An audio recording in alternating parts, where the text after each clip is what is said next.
And it's time for your Gianna Volpe report, brought to you in part by Victor Giannini, author of the book Counselor, and by Village Overhead Door in Southold. Good morning, Gianna. Good morning, Bruce. Good morning to GVR's intern, Tim Batterson, having his technically first day after last week's technical difficulties with Verizon. Let's call the spade a spade. Verizon screwed up.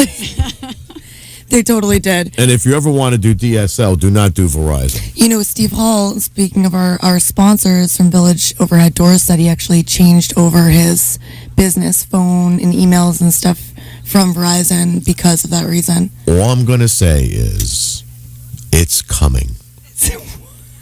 What's coming? Changes. Oh, yes. Change is coming. So No, I mean, but with the DSL deal. Change is coming.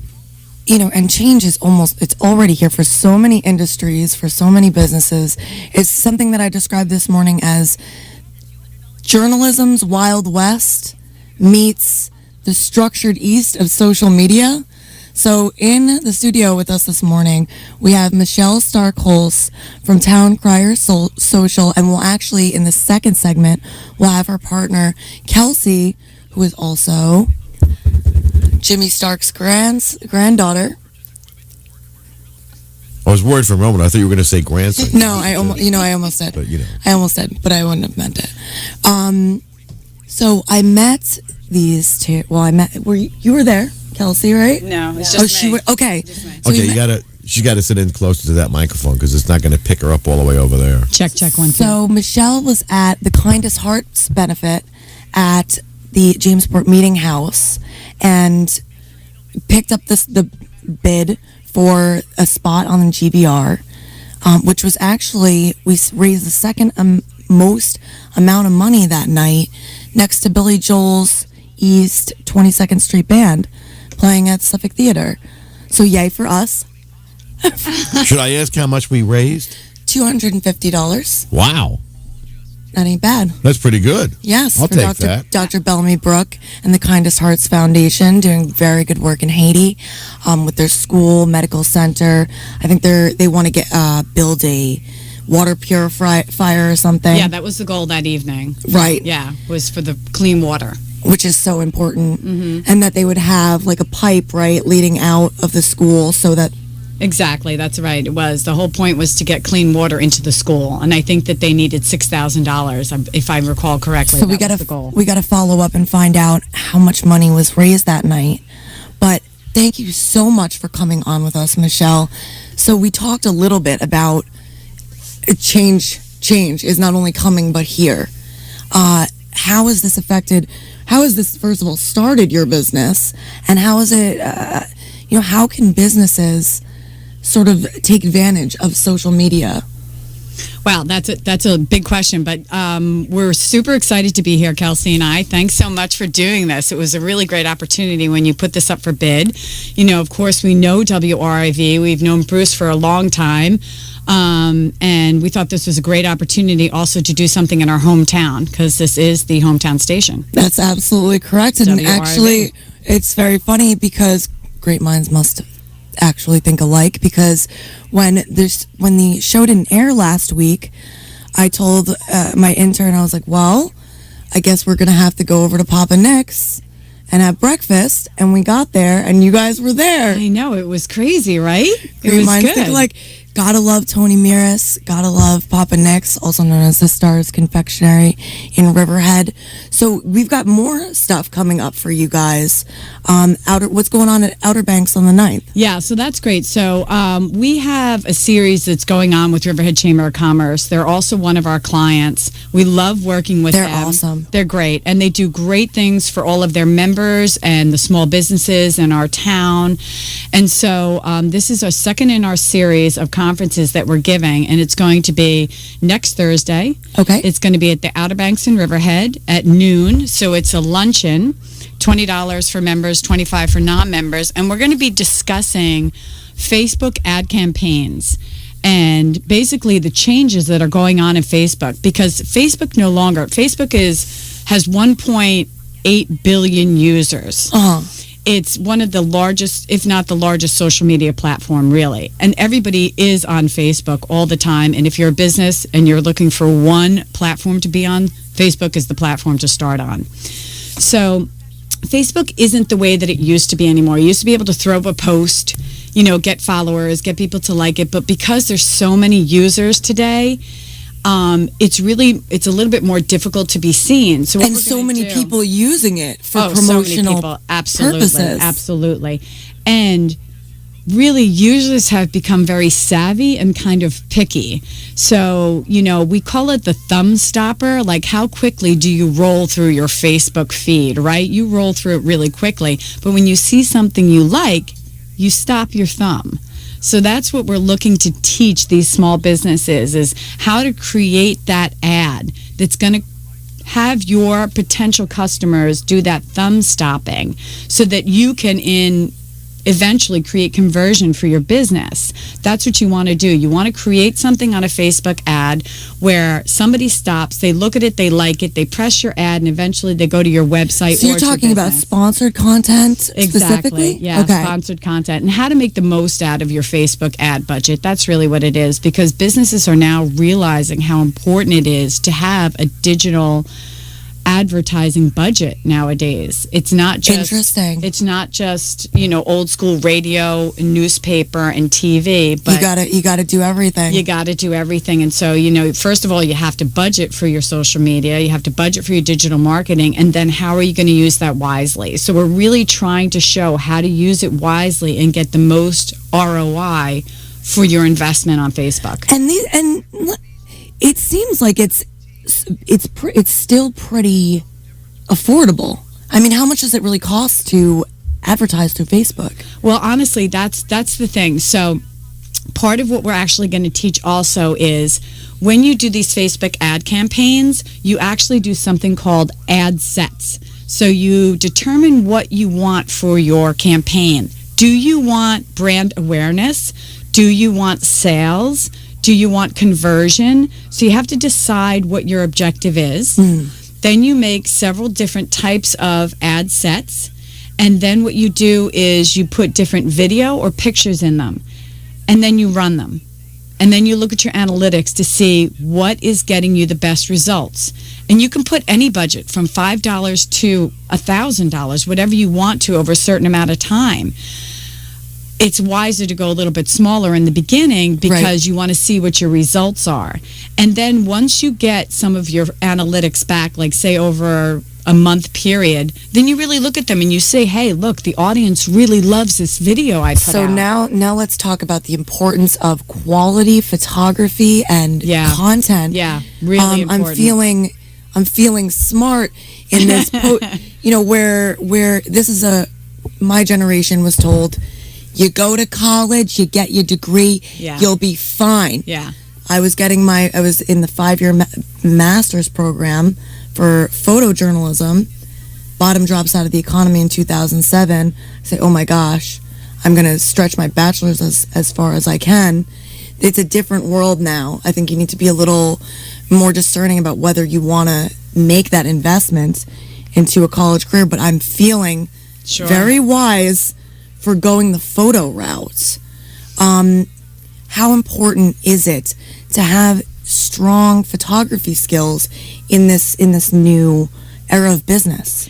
Well, the thing is that a strong photographer is always good in social media, but there are advantages because there's so many apps today that really help you to design what you learned in college.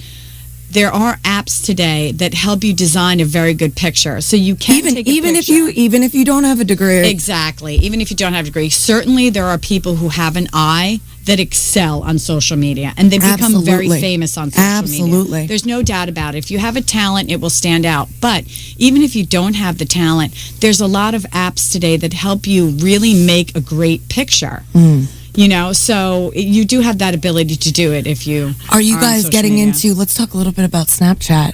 Oh, we love Snapchat. So that's fun.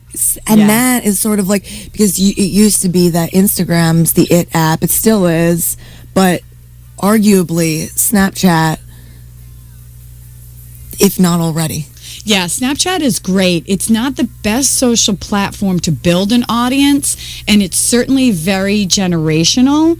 But if you already do have an audience, it's a nice accompaniment to your social media platforms. Because really you get millennials on Snapchat. However, if you do have an audience already and they follow you on certain platforms, they're going to look for you on Snapchat. Right. But I wouldn't start a business on Snapchat. So how important is it you're almost talking and approaching social media almost as though it's like a portfolio of different apps. I mean, is that what when you talk to startups, are you advising them on multiple apps and multiple venues or ways of getting the word out? Well, you know what? How we usually start with a business is that they will come to us and we will look at what their main product is or what they're trying to sell, because certain platforms are better for certain businesses. For instance, if you are WRIV and you do a lot of political talking and interviews and things like that, Twitter is an excellent platform for you guys. Oh, we should get Bruce tweeting. Yeah, you actually. That's a Bruce great rolls idea. his eyes. Yeah, I would look. Bruce, you know you're Riverhead's Alex Jones, right? Well, first of all, I've seen the Alex Jones, his stuff, and even I am not that conspiratorial. I mean, Alex Jones is like no insult intended, but the guy really wandered off he didn't wander off the reservation. He ran like hell from it. Yeah, I could definitely see that as being. I mean, he's a little crazy. It's like the internet version of. It's like the internet version of Glenn Beck. Glenn Beck, who is now, isn't he on NBC or something? No. He used to be on Fox, lost that gig. Now he's doing his own Glenn Beck channel. Did he do a Turncoats? I thought he was on the other side now. No, he's like this real white ringer type guy. Or is that the chica from Fox News? That's Megyn Kelly. We should all make the money that she's making just for, being pretty, articulate, building an audience. Hey, we don't all make the big bucks for being pretty and just kidding. Yeah, but honestly, I'm surprised, Bruce, that you don't follow Twitter more because of, it's like the number one platform for our new president. I mean, everything goes out there so quickly. No, I know. And the funny part about it is, and you could speak to this more. All the stuff that I've heard and seen about it is he likes Twitter because it enables him to end run the media, us, and just go directly to his 13 million followers or something like that. He has a massive amount of following, and there's actually a study done that showed. Actually, I'm not sure it was a study. It was more like an opinion that showed people who predicted his winning by his social media following. That he had more social media followers than the current president at the time, than Obama did, and that was one of the predictions for him winning. That was the one of them. One of the predictors. Yes. And here it was. I thought that Kellyanne Conway had this stroke of genius when she saw like an undercurrent of people who were not responding honestly to polling. I personally, the thing that I thought as a journalist, I thought that it was sort of that basically anything and everything he said, it's like it really fed into and sort of he played the media like a fiddle in some ways. Ever. We got to go to break. We're having fun up here. When we get back, we'll have Kelsey on with us from Town Crier Social to talk about her late great-grandfather, Jimmy Stark. Everybody loved Jimmy. Here on the Gianna Volpe Report on 1390 WRIV, your hometown station. Every villain thinks they're a hero, especially on the East End of Long Island. Timothy Dune is one such man. He's a tortured soul, and you won't be able to put down Victor Giannini's new novel, Counselor, as you're reading about him and what could happen to the East End. Roger Rosenblatt of Time magazine called Counselor an important piece of work. Robert Reeve says Counselor is compelling and will linger in your mind. Don't bury your head in the newspaper or in the sand. Read Counselor, Victor Giannini's new novel. Available in paperback or on Kindle from Amazon.com or Silverthought.com. Counselor, the story of what once was an idyllic place that's become home to McMansions and private estates and its effect on one person. Counselor by Victor Giannini. Available on Amazon.com.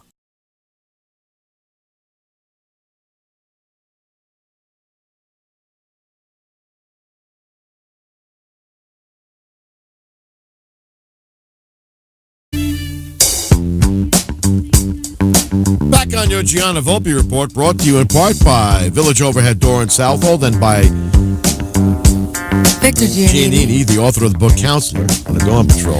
We're back. This is an interesting morning. Isn't it? This is like people who know me and stuff like that. Especially so this morning, I'm And people are like, it's like, trying to get you to tweet. well, yeah, I mean, like, I don't, I Men tweet the way that birds used to, and now I know that birds have more to say than man. That was something a poem I wrote at the beginning of the dawn of Twitter back in 2011 or something. Or something. Or something like that. MILLEN Okay. IALS. Gotta love millennials. Speaking of which, would you consider yourself a millennial? I guess I it's would. kind of like, okay. Yeah, no, I am technically considered a millennial. You were born after 1980 and before 1995. I'm an 88 baby. I'm There an you are. 87. So There you go. Kelsey Marie, as I'm doing my silent Facebook stalking at 6:17 this morning, getting ready to come in for the day, and I see all these posts about Jimmy Stark, the late great, and you call them pop-ups. So I'm like, is that his granddaughter? It is. I am the granddaughter of Jimmy Stark. Very, very proud of that. So tell us about this man through your eyes. What it's like being Jimmy Stark's granddaughter. Yes. It's great. I think I might have gotten out of a speeding ticket or two. No, but honestly, I have to say he was probably one of the best role models anyone could ever have. Ever since we were young, there was no such thing as being inside. You were outside with a can trying to figure out how to entertain yourself. So he sort of told you, go outside, find a stick. Oh yeah, find a stick, play in the mud, whatever it was, which is really fantastic because you kind of learn to be self-sufficient in that aspect where you go out, you play, you become creative, you work with what you have, and you make something fun and adventurous out of it. And it's so funny because anyone that knows Jimmy Stark will know his whistle, and that's how you knew it was time to come home for dinner. Wow. Yeah, if you are anywhere, if we were out in public, he would whistle and the entire room would turn around because did he have one of those? Oh yeah, you knew it was Jimmy Stark's whistle, and you knew that it was time to listen up. Or if we were outside playing, it was time to come home for dinner. That's awesome. Yeah. And keep in mind, friends, because I grew up in a little bit different, a little more like Southold town, where Okay. it was like very sheltered, and this was in the 90s stranger danger days, and so there was just me outside playing with sticks. Oh yeah, no, we were So you had a bunch of you kids. had a crew. Yep, we were a bunch of kids. My brother, my sister, the neighborhood, and if my grandfather whistled, everyone scattered, and it was time to come for dinner. That's awesome. Yeah, it was Did you know great. that? Did you ever get the Jimmy Stark whistle? No, I've gotten yelled at by Jimmy Stark. Well, I think we all. But I've also gotten like pranked on by Jimmy. When he was in Hawaii. So, what's the weather like out there? You know damn well. Sitting on the beach in 85-degree weather. Yeah, you know damn well. No, I didn't go on a computer this morning. I don't know. But he knew. It He didn't knew matter. damn well what the weather always was. He knew how to tease. everything. How did they do it? What fascinates me is, is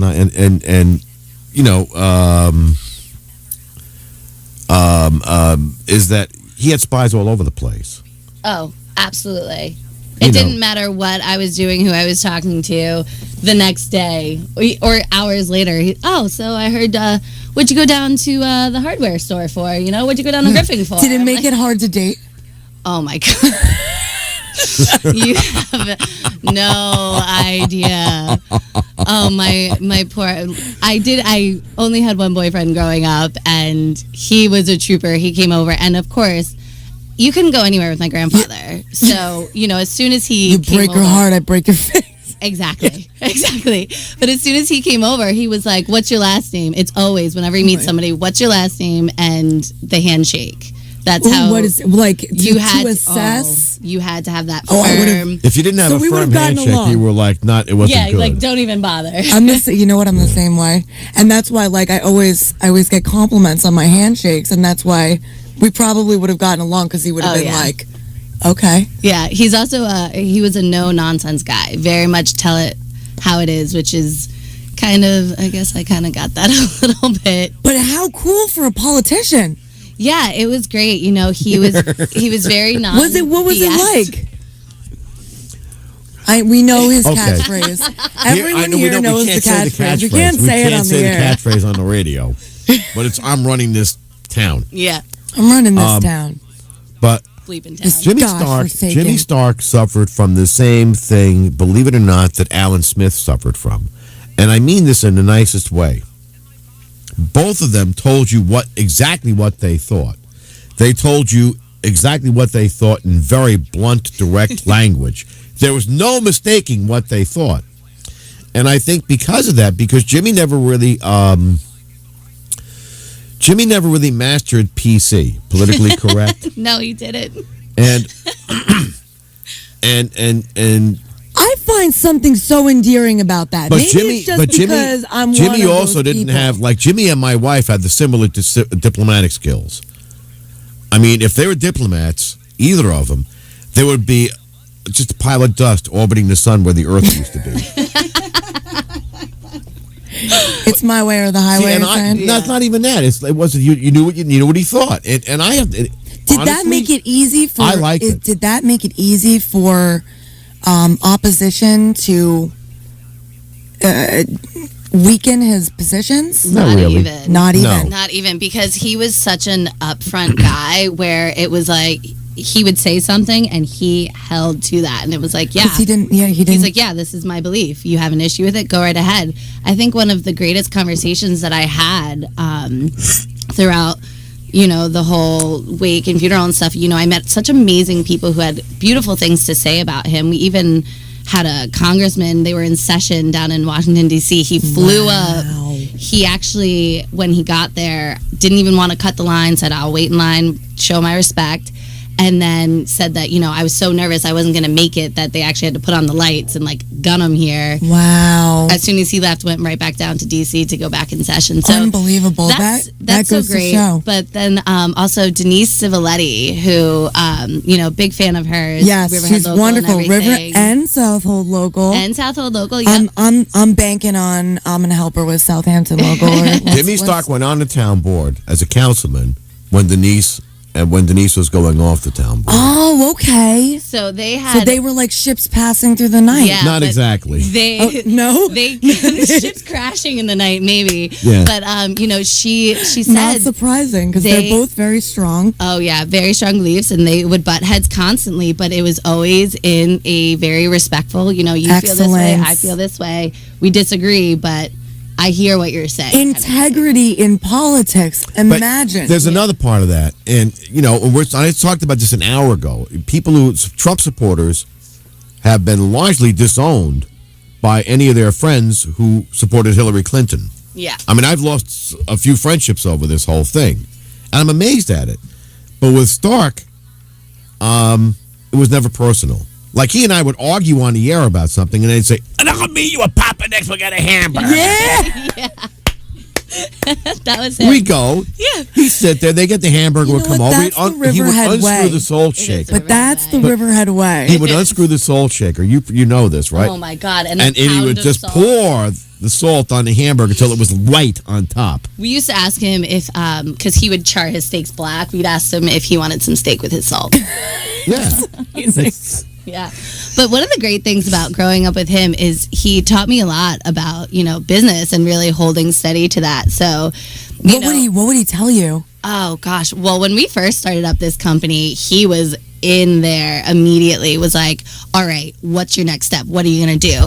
And one of the always things, looking ahead. always what's the next move? And then, when Town Crier Social really started to pick up, he wanted to make it very, very clear to me that I was to bring what I learned from him with that no nonsense BS into the business world, where he's like, don't ever sell someone something they don't need. Don't ever pull the wool over somebody's eyes. Right. Keep your integrity. Stay very honest. And we're very honest with our clients, where we'll say, what's your budget, and do you have this? Do you have that? What's your end goal? And we actually spend a lot of time with our clients in the beginning doing something called discovery sessions, where we talk to you and we want to get a feel for your business and stuff like that. So this way we're not selling you and taking your money on something that you don't necessarily need. Very smart. And that makes me think about really becoming a salesman when I was at the costume shop.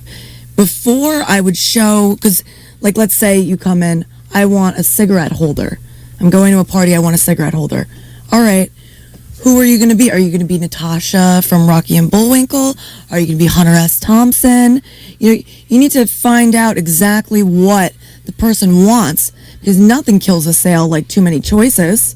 Oh, too many choices, or, nothing that will turn somebody off, like, feeling like I'm a used car salesman. No offense, guys, but,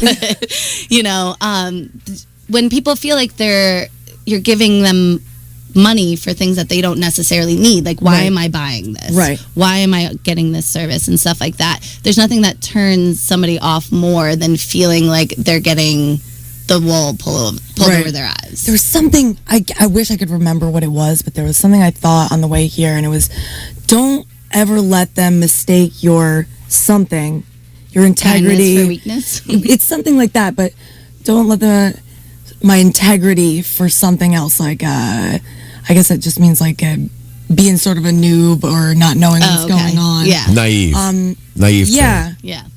Yeah, but it was something like that, because there's a lot of times where I haven't said something, or I haven't sold to someone, I haven't pitched, because integrity, I feel like, is so important, especially in any industry that you're in, especially in this age of everyone's trying to sort of carve out a niche, make their name, make a buck. Yeah.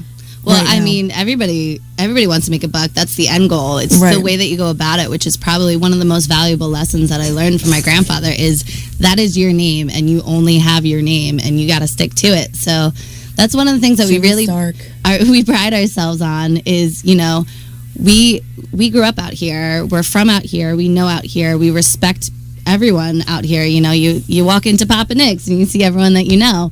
So, you don't want to tarnish that name by starting up a company and just saying, oh yeah, you need this, you need that, you need this, because it's not so abundant out here. Right. We're going to say, all right, listen, what's your budget? What can you do? Let's see if we can work something out, because we want to see businesses thrive out here just as much as anyone else. Absolutely. And doing it the right way. Thank you so much, Kelsey and Michelle, for coming on Gianna Volpe Report this morning. We'll be back next week here on 1390 WRIV, your hometown station, and 1390WRIV.com, your hometown website. An overhead door serves a purpose, and it should be as beautiful as the rest of your home or building. For more than 30 years, Village Overhead Doors has been creating and installing beautiful garage doors for contractors and homeowners on the North and South Forks. They also install automatic garage door openers that open with the click of a remote, so there's no getting out of the car in bad weather. For a wide range of styles, from lifetime steel doors to custom-made wood doors, and for all your garage door needs, please call 765-4963 today and find out how your garage door can be a beautiful focal point of your home or building's exterior. Village Overhead Doors of Southold, 765-4963. Make the call and let them add beauty and value to your home or business.